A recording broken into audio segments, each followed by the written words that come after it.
Ecclesiastes 7:9, pag-aralan mong magpigil sa sarili, mangmang lamang ang nagtatanim ng galit. Huwag magalit sa Dear Lord, teach us.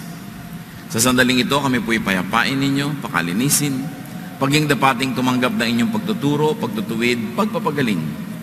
And we ask you, Father, to be our preacher, our teacher. Kayo pong mangusap, mangaral. We want to hear from you. Take us by the hand and to a greater level of godliness. Be our teacher, be our healer. In the name of Jesus, your Son, we pray with thanksgiving. Huwag magalit sa kung ano-ano. Ang daming nakakagalit araw-araw. Kaninang umaga ba nagalit kayo? O this week, oras-oras. Kung gusto mong magalit, merong chance. James 1:19, maging alisto kayo sa pakikinig. Maingat sa pagsasalita at hindi agad nagagalit. Maraming teaching tungkol dyan. At sinundan pa ng verse 20, anger does not produce the righteousness that God desires. May gusto para sa atin ng Diyos. And through Jesus, ano yon? Gusto ng Panginoon tayo ay restful, at peace. And that, to a greater extent, is the meaning of the kingdom of God. It's not just about complex religious doctrines, but it's about behavior, about your nature, about the situation of your emotion and your heart. The kingdom of God, paghahari ng Diyos, ang gusto niya tayo ay mapayapa, tahimik. Pero pag lagi tayo magagalit, hindi mangyayari ang paghahari ng Diyos. Hindi tayo magkakaroon ng kapayapaan at katahimikan at maaari pa tayo makagawa ng mali. So, huwag magalit sa tanga. Ang nagagalit sa tanga, nakakapagpababa ng pagkatao imbes nakakapagpataas. Kung sa palagay mo, mas marunong ka, mas magaling, mas edukado, tapos nagagalit ka sa kanya dahil ang baba ng mentality niya, hindi ganon ang nagpo-project. Kasi kung nagagalit ka sa kanya, pumapantay ka, pumapatas, o kaya ay bumababa pa kaysa sa kanya. Kasi hindi niya abot ang isip. Kung ang dali-daliin mo pala, edi dapat ikaw ang umabot doon sa hindi makaabot sa'yo. Kung ang taas-taas mo, madaling bumaba, pero kung mababa ka, paano mo aakyatin yung mataas na hindi mo nga abot? So, kung napakatalino mo kapatid, ikaw ang umunawa at mag-adjust. Yan ay tinatawag na charity. Ang charity ay hindi lang pagbibigay ng mga karne norte at mga kung ano-ano mga delata sa mga nagugutom. Yan din ay pag-unawa, pag-abot, o pagpapasensya sa mas mababa ang level of intelligence. Ang dami-daming ganyan sa buhay. So lagi ka nalang magagalit. O baka ikaw lagi napapagalitan. So alam mo na. So importanteng sinusuri ang sarili. At huwag kayong magalit sa raw language of Scripture. Kumisan yung sanay sa mga formalized versions ng Bible. Nasa shock pag nakakarinig ng parang gutter and street language. Most of Scripture was written in street language. But when they were translated into many English translations and Western translations, the languages used in the Bible were formalized, beautified, so that they would be edifying for public reading and public hearing. Pero yung mga actual text ng Bible talaga, very, very gut language, very, very to the level of the people who are in the streets. So huwag na sa shock sa mga ganyan. So sa mga ganitong people who lack the necessary enlightenment, ganyan ang tawag ng mga formalized version siyempre. Huwag magalit at pumatol. Proverbs 23 verse 9, ingatan mo ang iyong dila sa harap ng mga mangmang. Hindi nila mauunawaan kahit gaano kaganda ang sabihin mo. Sayang. Lalo pag nagalit ka, lalong sayang ang energy. At si Jesus mismo sabi niya sa Matthew 7:6, huwag ninyong ibigay sa mga aso ang banal na bagay. Baka pagkatapos ay kayo pa ang balingan at sakmalin nila. Huwag ninyong ihagi sa baboy ang inyong mga perlas sapagkat yuyurakan lamang nila ang mga yon. So anong tinutukoy din ni Jesus dito? Noble, sublime, high ideas. Especially ideas about God and about godliness, hindi kayang maintindihan ng mga mangmang. So sabi niya, huwag kayong maghanap ng away. Huwag niyong pilit na ibigay ang mga bagay na ito sa mga aso at mga baboy. Of course, those animals, according to ancient values of Israel, were considered unclean. Now, we have a different attitude about, for instance, dogs. Pero nung araw pag sabing dogs, ibig sabihin, incapable of anything sublime or noble. Hindi nila abot or appreciated ang sagrado at mahalaga, ang mataas, ang matalino. So, iwasan o pagtiyagaan mo ang mga tanga. 2 Timothy 2:23, iwasan mo ang mga hangal. Iba lang ang gamit ng Tagalog, yun din yun eh. At walang kabuluhang pakikipagtalo sapagkat alam mo namang mauuwi lamang yan sa pag-aaway. Lalo ngayon sa internet, ang dali-dali makipag-away. Given the benefit of physical distance and sometimes facelessness, people could really bring out the worst in them at nakikipag-away-away. Pero huwag payagang saktan ka o patayin ka ng hangal. Mayroong mga tao makikipag-away sila halimbawa sa sukli na halagang piso o 50 centimos because of principle. Pero sinaksak naman siya o patay na siya because of principle. Makikipag-away ka sa mga taong don't have anything much to lose. Makikipagtalo ka sa mga tao na walang gaanong pangunawa, wala nang kinakatakutan dahil wala namang mawawala sa kanila, dahil walang wala sila. Di lugi ka. So pinipili ang pakikipagbigyan ng oras, panahon, lalo pagtatalo. Proverbs 14:7, iwasan mong makisama sa mga taong mangmang. If the Bible sounds snobbish, well, I won't apologize for the Bible. Yun talaga ang turo. Iwasan mo. Kung hindi kayo pareho ng pag-iisip at sa tingin mo ang tali-talino mo, away lang ang uuwian, iwasan mo na lang. Kasi alam naman, mabago mo siya dahil sa 3 paragraphs na sinabi mo ngayon, baka mapasama ka pa at pati siya. Proverbs 14:29, ang hinahon ay nagpapakilala ng kaunawaan. Ang nakakaunawa, ang marunong, ang wise, mahinahon. Baligtarin mo yon, ang galit, nagpapakita ng kamangmangan. So kahit ang dami-dami mong degrees, pinag-aralan, ang taas-taas, pero ang dali mong magalit, mangmang ka. According to Proverbs 14:29. Bakit ka mangmang? Ang dami mo lang information na alam, pero hindi mo alam i-apply. Ginagamit mo sa pagkakataong mapapaaway ka, mapapasama ka, tumangmang ka rin. Even though you are well-informed, you are not wise. So the wise will hold their tongue, the wise will hold their temper, so that they will not get into trouble. Mas matalino, mas hindi magagalitin. Yung iba kasi pag matalino, pag edukado, pag marami ng alam, akala nila entitled na silang laging magalit kasi sila yung marunong eh. Therefore, they have the entitlement. No, baligtad. Mas matalino, mas hindi magagalitin. So, sobra ka na pag naggalit mo pa talaga ang tunay na matalino. Yung tunay na mabait, tunay na mabuti, tunay na matalino, nagalit mo pa rin, sobra ka nang nakakagalit nun. Dapat ka na rin mag-isip-isip. So, huwag magalit. Iwasan magalit. Huwag magalit sa may ibang talino. Hindi lang naman ikaw yung matalino eh. At hindi ko mukha-mukha mo ay mangmang na. Matalino rin, pero may ibang uri ng katalinuhan. Merong iba, kakaiba ang pag-iisip. Iba, kakaiba ang paniniwala o paninindigan. Hindi ibig sabihin mangmang na yon. Iba lang sa'yo. Acts 17:18 and 21. Nakipagtalo kay Pablo ang ilang mga pilosopong Greeks na mga Epicurean at Stoic. Mga mahilig mag-usap, magtalo-talo, magdeba-debate ang mga ito mo. Ano ba ang sinasabi sa atin ng nagmamarunong na yan, na si Paul? Sabi ng ilan. Sabi naman ng iba, nangangaral yata tungkol sa ibang mga Diyos. Sapagkat walang ginagawa ang mga taga-Atenas at mga dayuhang naninirahan doon, kundi ang mag-usap-usap at makinig tungkol sa mga bagong turo. Sa Athens, merong isang lugar na pinagtitipon-tipunan ng mga taong ang laging gusto, anong bagong balita, anong bagong ideya, may bago bang philosophy, may bago bang ganito at ganyan. Pinag-uusap-usapan nila, they toss the ball around, they discuss, and sometimes they argue. At sila ngayon ay nag-uusap-usap tungkol sa itinuturo ni Paul. Napaka-importante niyan. Nako mo may ibang turo, huwag ka magalit agad. May ibang paniniwala, huwag ka magalit agad. Kaya wala sa lugar yung mga taong mga relihiyoso, tapos nag-aaway-aaway sila. Ang kanilang sinasabi, pinipilit nilang hanapin ng Diyos ang katotohanan, pero on the ground, nagbabakbakan sila. It disqualifies you from finding God. Kasi yung pamamaraan na naninira, nagsisiraan, nag-aaway-aaway, nagbabangayan, malayong-malayo niyan na makita ang Diyos. Na makilala ang kapayapaan, katahimikan, pag-ibig ng Diyos. Tulad din ng iba-ibang political beliefs and philosophies, iba-iba ang political party at mga ibinoto, grabeng magbangayan, lalo sa internet. Mga kapatid, sino man ang ibinoto nyo, matagal nang natapos ang eleksyon. Yung nanalo, siya na yung leader nating lahat, kahit binoto mo siya o hindi. Ganun sa demokrasi.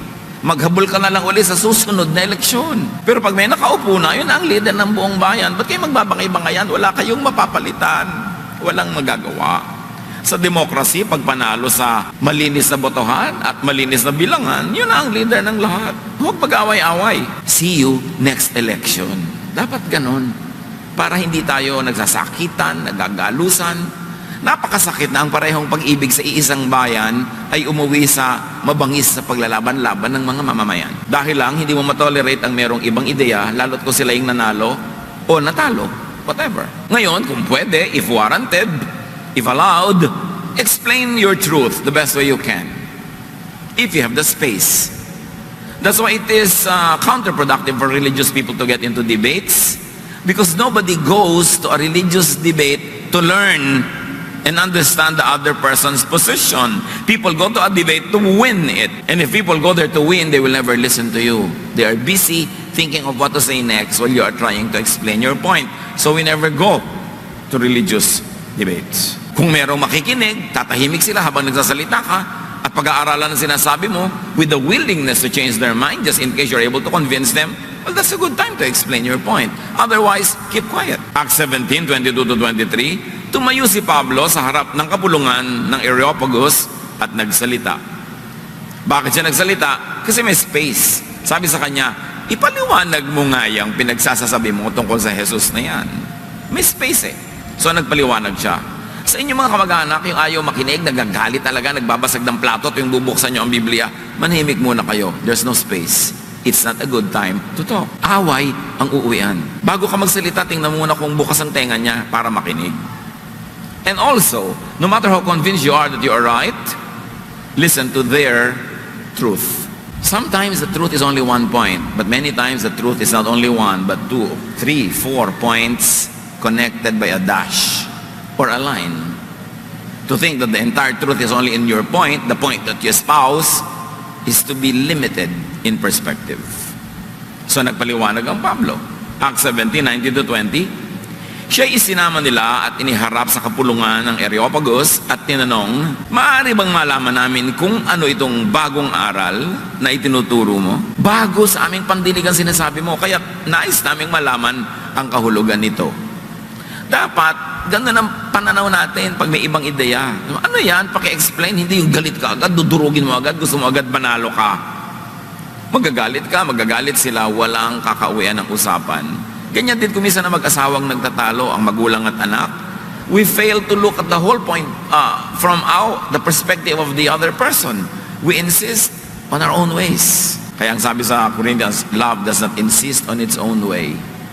Nagpaparaya, nagpaparaan, at least you give the other person a chance to explain, and you give yourself a chance to understand the issue from the other people's points of view.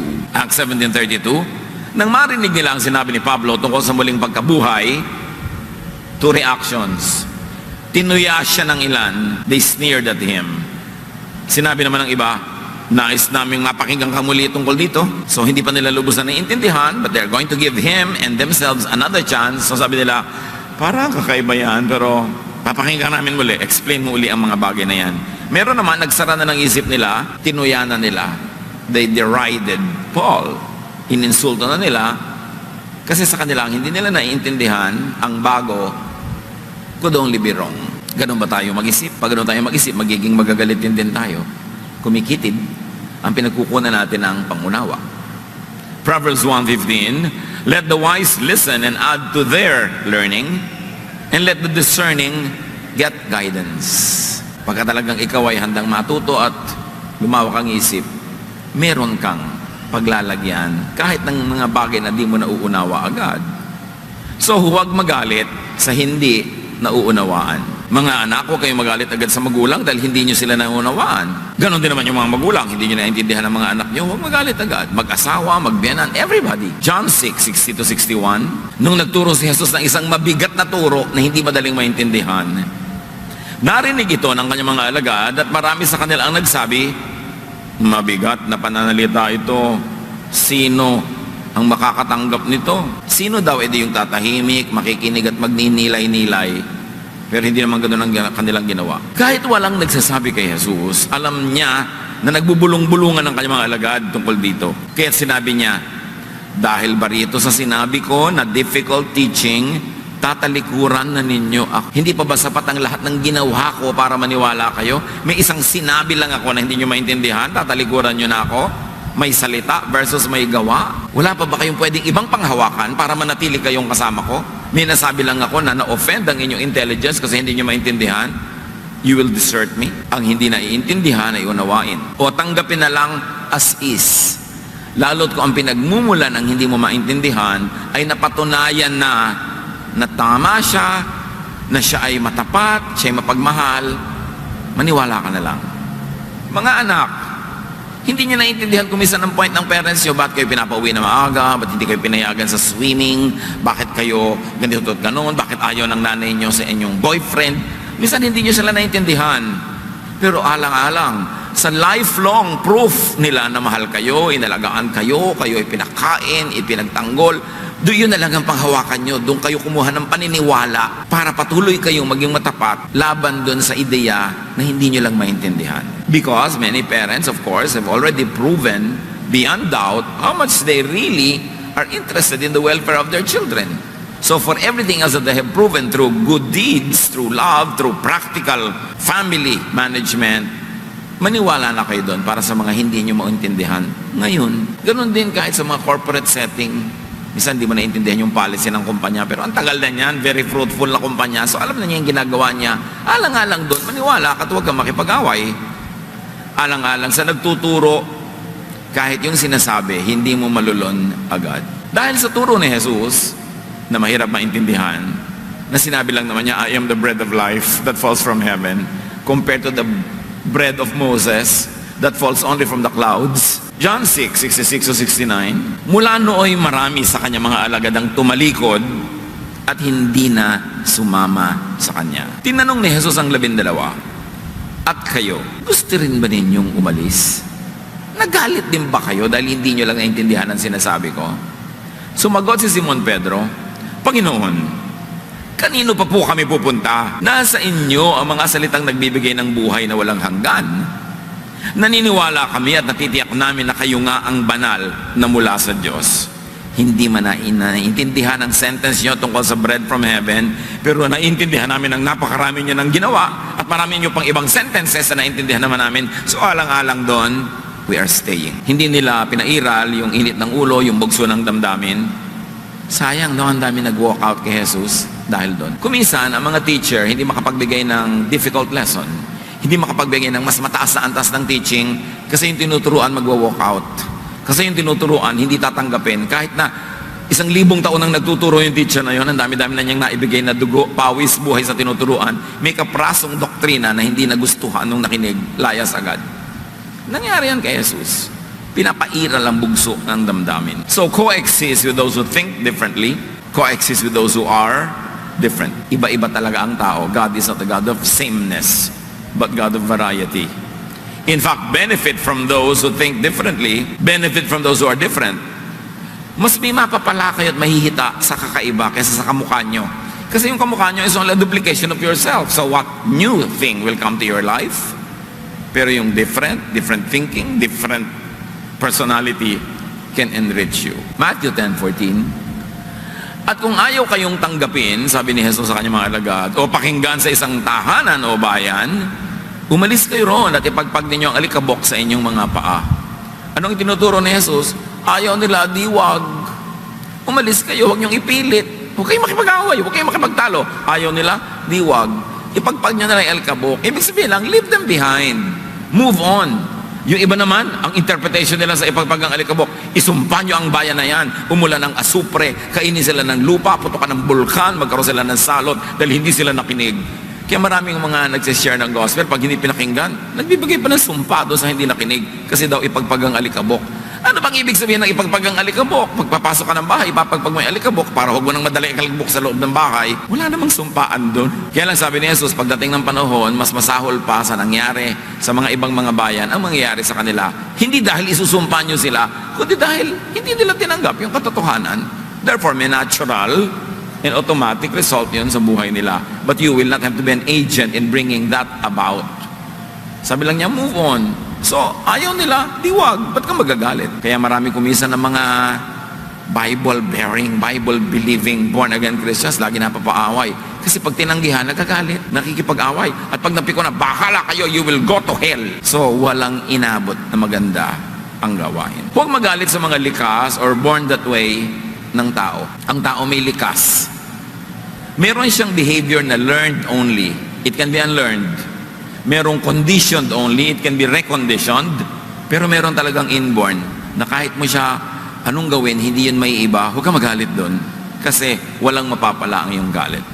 Isang example, Matthew 19:11-12. Sumagot si Jesus, hindi lahat ay kayang tumanggap ng aral na ito, ngunit hindi sila lamang na pinagkalooban ng Diyos. Sapagkat may iba-ibang dahilan kung bakit may mga lalaking hindi nakakapag-asawa. Ang pinag-uusapan nila, mga lalaking hindi nakakapag-asawa.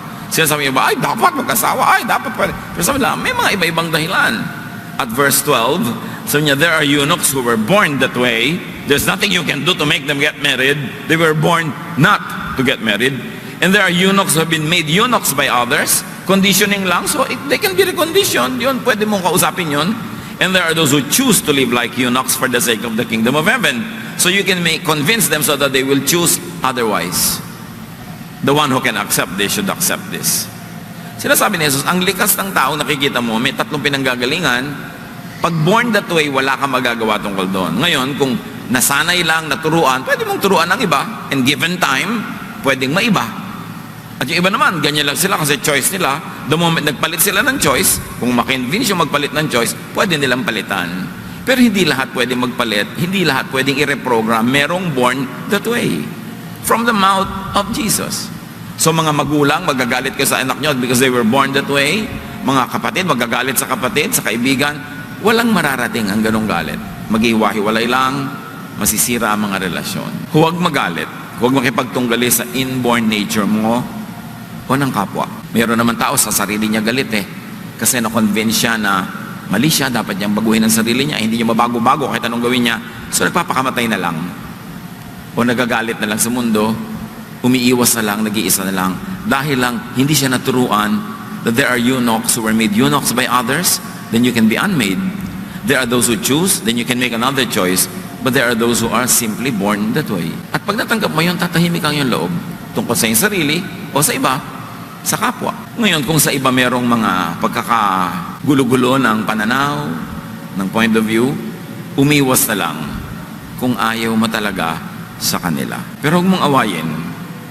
Huwag kang makipagkagulo. Keep distance. Hindi ko na lagi nakikita ngayon sa mga likod ng mga truck, pero uso nung araw nakalagay, distancia amigo. Keep distance. So for people you don't like, avoid friction, stay away. Ang laki naman ng planeta. Pwede ka naman tumira sa Sahara Desert, for instance, para hindi kayo lagi magkita araw-araw. Matthew 7:1-2, huwag kayong humatol nang kayo'y di hatulan. Sa paghahatulan kayo ng Diyos, ayon sa paghatol ninyo sa iba. At susukatin kayo ayon sa panukat na ginagamit ninyo sa iba. So the kinder you are to others, the kinder God will be to you. The more tolerant you are of others, the more tolerant God will be of you. Kaya huwag magalit. Maging sa kapwa, huwag magalit sa makasarili. Usually nagagalit tayo sa mga selfish, nagagalit tayo sa mga inuuna ang sarili nila. 2 Timothy 3:2, sapagkat ang mga tao ay magiging maibigin sa sarili. Expect people will be lovers of self. So when you see it happening, you say, of course, the Bible said that. Of course, it's so natural. People will naturally be selfish. Survival will make people selfish. Magagalit ka lang pag ang in-expect mo, people will be selfless. Konti yun. People will be naturally selfish. The earlier you accept that reality, the longer in life you will have peace. Ganun talaga. Kung minsan sarili mo ang nanay yung selfish, maraming humihinga sa akin yan sa Facebook. Minsan sarili mong asawa, sarili mong anak, kapatid, people will be selfish. Pag may inilagay ka ng space sa puso mo, na ganun talaga ang buhay, hindi ka na magagalit. Pagka nakita mo nangyayari, may paglalagyan ka na hindi na nakakalito. Haggai 1:9, Sabi ng Diyos sa Israel, umaasa kayo nga ani ng masagana, ngunit kayo'y nabigo. At ang kakaunting ani na iniwi ninyo sa akin, ay akin pang isinambulat. Ginawa ko yan sa inyo sapagkat abalang-abala kayo sa pagpapaganda ng inyong mga bahay, samantalang ang templo na aking tahanan ay pinababayaan yung wasak. So sabi ng Diyos, ang selfish nyo, ang gaganda ng mga bahay nyo, ang ayos ng buhay nyo, tapos itong temple pinapabayaan nyo, kaya hindi ko kayo pinapaani ng marami. At kahit na yung konting inaanin nyo, na aaksaya, nasasayang, nababaliwala rin. Bakit? Kasi sobra kayong selfish. You should learn from that. So God has a very, very clear grasp of human selfishness. Tayo, pag nakikita natin nangyayari sa iba, maging sa ating sarili, natural yan. Huwag ka na makipag-away dun sa iba. Umiwas ka na lang, mag-ingat ka na lang, para huwag ka malamangan kung ayaw mong palamang. Unawain mo hanggang maunawa mo. At yung sarili mo ang iyong pigilin, baguhin, kasi meron kang control sa iyong sarili. Matthew 10:16, kaya't maging matalino kayong gaya ng ahas. Kasi hindi naman sinasabi niyang patayin mo lahat ng ahas o patayin mo lahat ng matalino. Maging matalino kayo. Be wise as serpents. People will be selfish. Don't be angry when you see it happening, but protect yourself before, during, and after, so that you will have less reason to be angry. Isa pang madalas sa galit tayo, na dapat hindi. Huwag kang magalit sa kakompetensya, sa karibal. Natural, people will always want to get what they want, what they need in life. Nakikita mo sin yung mga lalaking iisang babaeng nililigawan, nagsasaksakan, nagbabarilan. Normal lang yun. Bakit hindi na lang present your case to the girl in the best way possible and let her choose? Parang election lang yan. O hindi ikaw napili, kumanta ka ng leron-leron sinta. Kapos kapalaran, humanap ng iba. Pero para makipag-away ka sa kompetensya mo, lahat nga ng halaman sa paligid natin, nagkikipag-compete yan eh. Bakit ang tataas ng iba, inuunahan nila yung iba para sila ang mauna sa araw? Bakit ang lalabay ng kanilang mga sanga para wala nang tumubo sa ilalim nila, para solong-solo nila yung lupa? Pati mga halaman, they compete. It's the way nature was designed, that creatures and creation have to survive. So even people will be selfish. Protect yourself and do your best. Ecclesiastes 4:4, nakita ko rin ang tao'y nagpapakapagod upang mahigitan ang kanyang kapwa. Sabi niya, you know why so many people try to excel? Only to win in the competition. They are not really after excellence. They are not really after quality. They want to win. That's all. Kaya trabaho ng trabaho yan, hindi para lumuwag lang yung bahay nila. Hindi, gusto niya mas malaki yung bahay niya kesa sa kapitbahay. Hindi na niya tinataasan yung bahay niya para masagap niya ang hangin. Gusto niya masabing bahay niya ang pinakamataas sa poblasyon. So ganun, people are always competing with one another. It's human nature. At kasama yun sa binayaran ni Jesus sa krus ng Kalbaryo. Tayo mga nasa Panginoon na dapat maging mapagbantay kung lumalabas-labas yung mga dating gano'n at supilin, pigilin, kontrolin. Pero pag nakita nyo sa kapwa, huwag kayong magalit. Sabihin nyo sa sarili nyo, naturally. Ganun talaga. Others simply have to survive. So galingan mo na lang ang diskarte sa buhay. Without having to be competitive with other people, just do your best so that you will get the best possible. Galatians 6:4-5, suriin ng bawat isa ang kanyang gawa. Sa gayon, ang kanyang kagalakan ay nakabatay sa kanyang gawa, sapagkat ang bawat isa ay dapat magdala ng kanyang sariling dalahin. Each of you should carry your own burden. So do your best so that you will maximize the possibility of you getting the best. Pero huwag kang gumawa ng anumang bagay dahil lang nakikipag-compete ka sa iba. Dahil lang yung gusto mo yung anak mo maging pinakamataas ang grade kaya paaral ka ng paaral. No, pag-aralin mo para siya matuto. Hindi parang sa anak, kailangan mo pataas ang grade mo doon sa anak ng kumari ko. No, mag-aral ka anak para malami kang malaman. May tools ka sa buhay. Hindi dahil sa iba. Napakahalaga nun. May katahimikan ka nun, may kapayapaan. Even if you're struggling to do your best, but only so that you could do your best and not to outdo other people, maraming kapayapaan na kasama yon. Pag lagi kang competitive, wala kang kapayapaan. I know somebody back in grade school and high school, dalawa silang nagko-contest for first honors. Laging pagka ibinibigay ang grade, silipan agad sila, tanungan kung anong grade nung isa. Hindi na nila mapansin ang sarili nila dahil nakabantay sila lagi ito sa kanilang kalaban. It will not give you peace. It will prevent God from ruling in your life when you're always competing with others. Kaya, galingan mo na lang. Sabi sa Ecclesiastes 11:1-2, hindi mo alam kung aling negosyo ang magtatagumpay, aling investment ang kikita. Ship your grain across the sea. After many days, you may receive a return. Invest in 7 ventures. Yes, even in 8. You do not know what disaster may come upon the land. So don't put all of your eggs in one basket. Damihan mo ang investment mo, iba-iba. Meron kang konting diversity para kung hindi kumita yung kabila, may kumikita ang kabila. But don't diversify too much because you spread yourself too thinly. Then you maximize the possibility of you succeeding. Pero huwag kang magalit dun sa iba. Ang bantayan mo yung sarili mo, pahusayin mo ang sarili mo. Lalong-lalo, huwag magalit sa panahon, sa weather, o sa klima na hindi ayon sa iyong kagustuhan. Mangyayari't mangyayari yan, huwag mong labanan. Ecclesiastes 9:11, time and chance happen to them all. May panahon ang lahat ng bagay. Kaya kung tag-araw, di tag-araw, tumigil ka ng karereklamo kasi tag-araw. Kung malamig, di malamig, enjoy the season. May mga panahon na may karamdaman ka, nag-iisa ka lang, enjoy it. Meron ding enjoyment yon. Hindi reklamo ka ng reklamo na hindi mo nagagawa ang hindi mo nagagawa. Appreciate what can be appreciated at the moment so that you will not be angry with the time. Sumabay, makiayon na lang sa kung ano man ang mayroon. Panahon na meron, meron. Panahon na wala, wala. Panahon na masaya, magsaya. Panahon na malungkot, di malungkot ka. Kasi may iba rin yan dahil gumugulong ang panahon. 2 Timothy 4:2, be prepared in season and out of season. Well, to explain the truth or to do anything that you need to do. Huwag din magagalit sa tinatawag na aksidente o sakuna. Ecclesiastes 9:11, lahat ay dinaratnan ng malas. Nangyayari din talaga. Yung ginawa mo na ang lahat, hindi pa rin nagtagumpay, it happens. Pero bihira naman mangyari yon. Huwag kang magalit sa Diyos, huwag kang magalit sa pagbubuntunan mo ng sisi. Kung minsan na aksidente ka, pati yung naghugas ng kotse mo kahapon, yun ang sisisihin mo, sa kakahanap mo ng masisisi. Magagalit ka lang, sabi mo, time and chance happens to them all. Tagalog version, mas malinaw, lahat dinaratnan ng malas. Mag-ingat na lang. And minimize possibility of that happening, minimize the possibility of damage. Proverbs 22:3, kung may dumarating na panganib, ang matalino'y nag-iingat. Ngunit di ito pansin ang mangmang, kaya siya'y napapahamak. So mahalagang maging mapagbantay din.